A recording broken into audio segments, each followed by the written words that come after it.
सभी को जय गुरु प्रणाम। आपने और हमने डाकू रत्नाकर की बात तो सुनी होगी कि वो कितने बड़े खतरनाक डाकू हुआ करते थे। जंगल में रहते थे और लोगों का कत्ल करते थे। लोगों के पास जो भी सामान हुआ करता था उस सामान को लूटते थे और लूट के उनकी हत्या कर देते थे।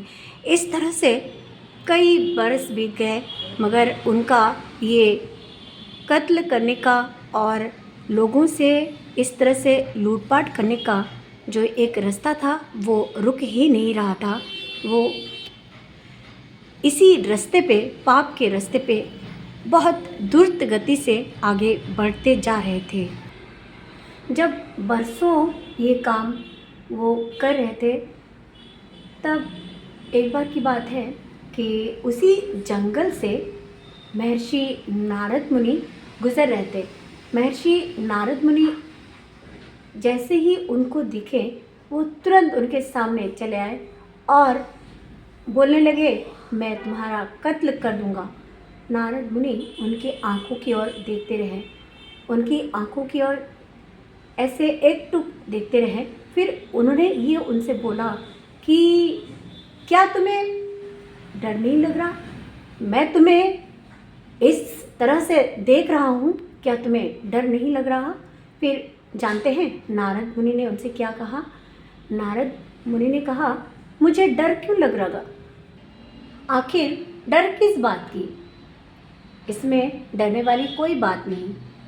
तो उन्होंने कहा, क्यों? मैं एक डाकू हूँ, मैं सभी का खून कर देता हूँ और सभी के पास जो आभूषण, वस्त्र इत्यादि रहते हैं सब कुछ मैं छीन लेता हूँ। तुम्हें फिर भी डर नहीं लग रहा? तो उन्होंने कहा, मुझे किसी बात का कोई डर नहीं, डरना तो तुम्हें चाहिए। तो उन्होंने कहा, क्यों? मुझे क्यों डरना चाहिए? तो उन्होंने कहा कि देखो, तुम जो कर रहे हो, लोगों का सामान लूट रहे हो, लोगों की हत्याएं कर रहे हो, उनकी लाशों को इधर से उधर फेंक रहे हो, क्या ये जुर्म नहीं? क्या ये पाप नहीं? क्या तुम पाप नहीं कर रहे और क्या तुम्हें डरना नहीं चाहिए? तो रत्नाकर ने बोला कि इसमें पाप वाली क्या बात है, क्योंकि मैं ये कत्ल अपने परिवार को बचाने के लिए करता हूँ, अपने परिवार का भरण पोषण करने के लिए करता हूँ, अपने परिवार की रक्षा करने के लिए करता हूँ। ऐसे कर्म मैं अपने परिवार की भूख मिटाने के लिए करता हूँ, तो इसमें पाप कैसा?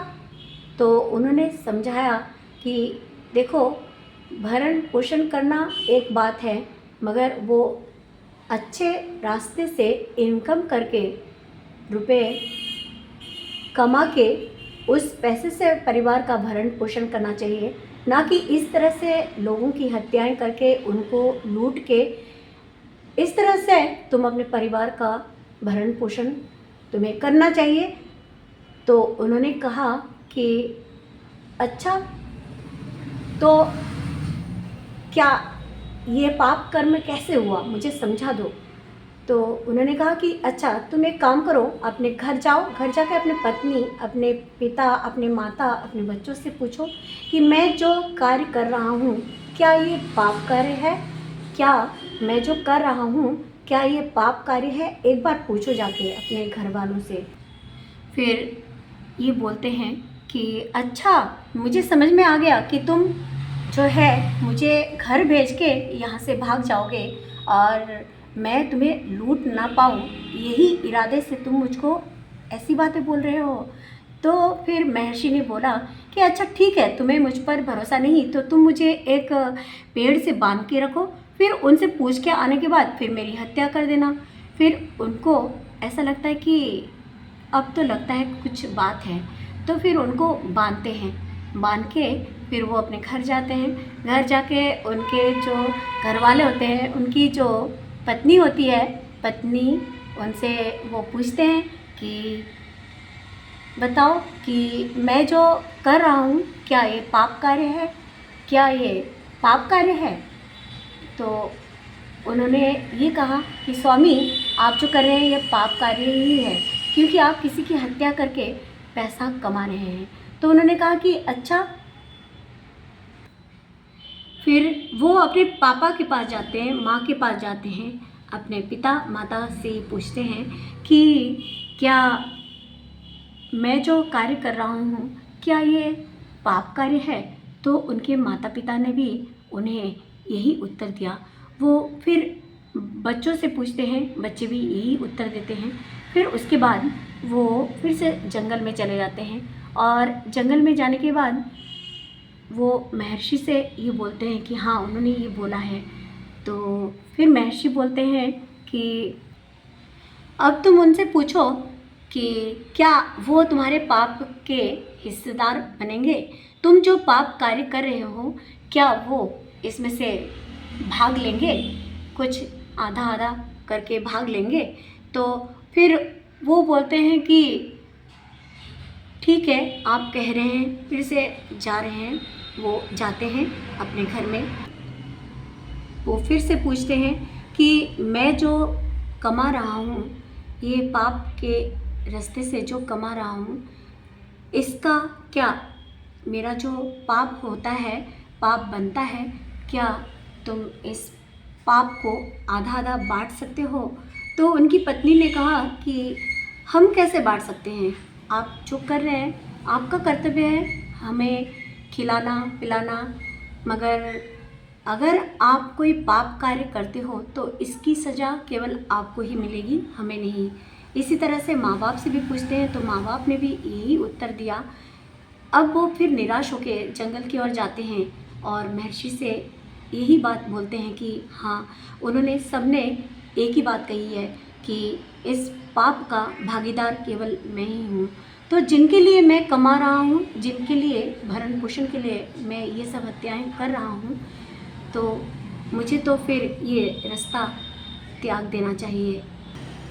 इसके बाद फिर महर्षि ने उनको बहुत कुछ और भी बातें, धर्म की बातें समझाई और उनको दीक्षा जंगल में ही दे दी। फिर इसके बाद उनको राम का नाम लेने के लिए कहा, मगर उनसे वो नाम इतनी जल्दी लिया नहीं गया।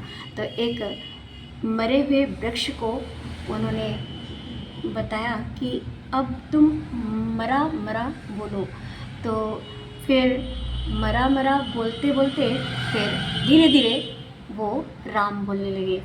फिर इस तरह से वो एक धर्म के पथ पर अग्रसर होने लगे और एक दिन ऐसा हुआ कि ये एक महान मुनि के रूप में तब्दील हो गए, महान वाल्मीकि मुनि।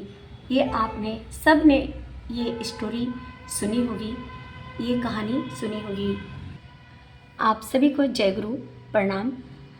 आज के इस कहानी के माध्यम से मैं ये कहना चाहती हूँ कि हमारे अंदर कई सारी बातें हैं, कई सारी ऐसी बातें हैं जिनको हम जल्दी से त्याग नहीं कर पाते, मगर उसको एक झटके में त्याग करना पड़ता है प्रभु के लिए, प्रभु के रास्ते पे चलने के लिए। हम इस मानव देह को पाकर एक रावण की तरह यदि बने, एक कंस की तरह बने और इस तरह से हमारा आचरण हो, हमारा मन हो, तो हम कभी भी अपने प्रभु को प्राप्त नहीं कर सकते। इसीलिए कोशिश करने वालों की कभी हार नहीं होती। ये प्रभु जी की बहुत सारी वाणियों में हमें मिलता है।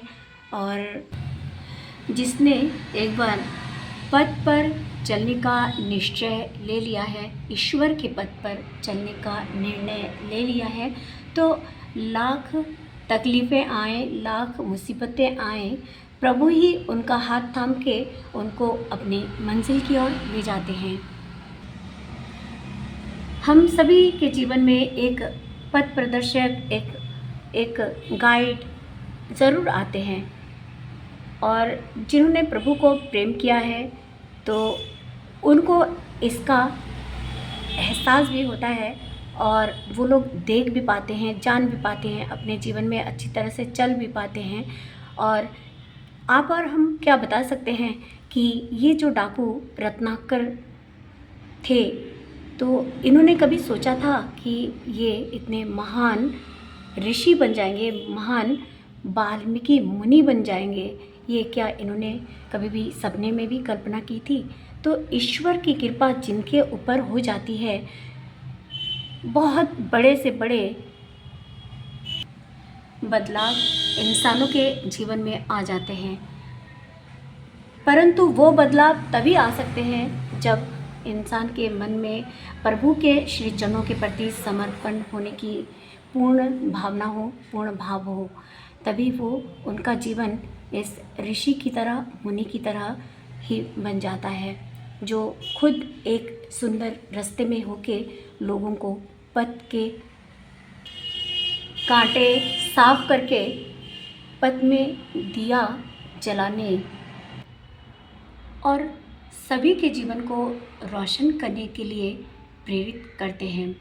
इसीलिए सभी प्रभु को प्रेम करें, प्रभु की ओर बढ़ते जाएं, यही प्रार्थना आप सभी से है।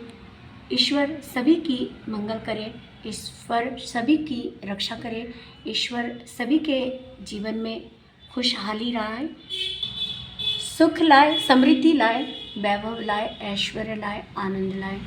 यही प्रार्थना आज के इस वीडियो में मैं करती हूँ।